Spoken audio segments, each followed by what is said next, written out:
চেন্নাই টেস্টের দ্বিতীয় ইনিংসে স্পিন ঘূর্ণিতে কাবু বাংলাদেশ ভারতের কাছে হেরেছে বিশাল ব্যবধানে। এই বিষয়ে বিস্তারিত জানাতে চেন্নাই থেকে আমাদের সঙ্গে যুক্ত হচ্ছেন সহকর্মী শুভ দেবনাথ।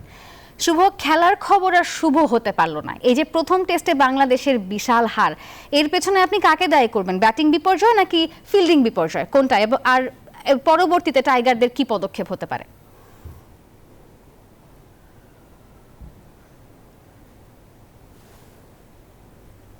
ধন্যবাদ আপনাকে। বাংলাদেশের ব্যাটিং বিপর্যয় তো অবশ্যই আশাহত করেছে। প্রথম ইনিংসে 149 রানের আগে অল আউট হয়ে যাওয়ার পরে চিপাকের যে উইকেট, আমরা শুরু থেকে বলছিলাম স্পিন ট্র্যাক, সেখানে টসটাও সিদ্ধান্তটা খুব গুরুত্বপূর্ণ বিষয় হয়ে দাঁড়িয়েছে।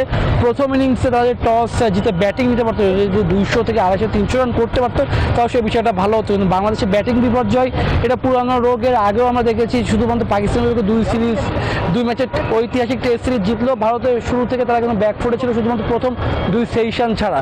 সব কিছু মিলে বাংলাদেশে যে সম্ভাবনা তৈরি হয়েছিল সেই সম্ভাবনা অপমৃত্যু ঘটেছে প্রথম দিনে শেষ বিকালে এসে, যেখানে রবীন্দ্র জাদেজার সঙ্গে রবিচন্দ্রন অশ্বিনের যে দারুণ ব্যাটিং, 197 রানের মধ্যে পার্টনারশিপ, সেসব কিছু মিলে বাংলাদেশকে ডুবিয়েছে। যদিও এখনও নাগপুরে সেকেন্ড টেস্ট রয়েছে, সেখানে বাংলাদেশ কতটা ঘুরে দাঁড়াতে পারে সেটি এখন দেখার বিষয়। দর্শকরা কিন্তু আমরা দেখছি যে এক এক করে মাঠ ছাড়ছে। এরই মধ্যে local boy Ravichandran Ashwin batting আর বোলিং দুদিকে পারফর্ম করে ম্যাচ সেরার পুরস্কার জিতে নিয়েছেন।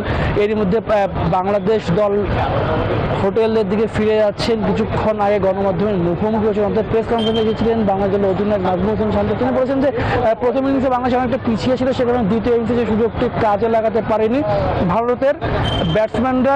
যেখান থেকে ঘুরে দিয়েছে বাংলাদেশের ব্যাটসম্যান, সেখান থেকে ব্যর্থ হচ্ছে। সাকিব আল হাসান একটু আলাদাভাবে বলতে হয়, তাকে ইনজুরি নিয়ে একটি কথা হচ্ছিল, সেই ইনজুরিতে পড়েছেন কি পড়েন। তবে সাকিবের ব্যাট হাতে আমরা মলিন পারফরমেন্স বেশ কিছুদিন ধরে দেখছি। শেষ 5 ম্যাচ আগে তিনি অর্ধশতকে দেখা পেয়েছিলেন, সেটিও কিন্তু এখন আর সে ধারাবাহিক করতে পারছে না। অপরদিকে নাজমুল শান্ত সেঞ্চুরি সুযোগটি মিস করেছিলেন। সবকিছু মিলে চেন্নাই থেকে নাফিসা এই ছিল আমার কাছে এখন পর্যন্ত।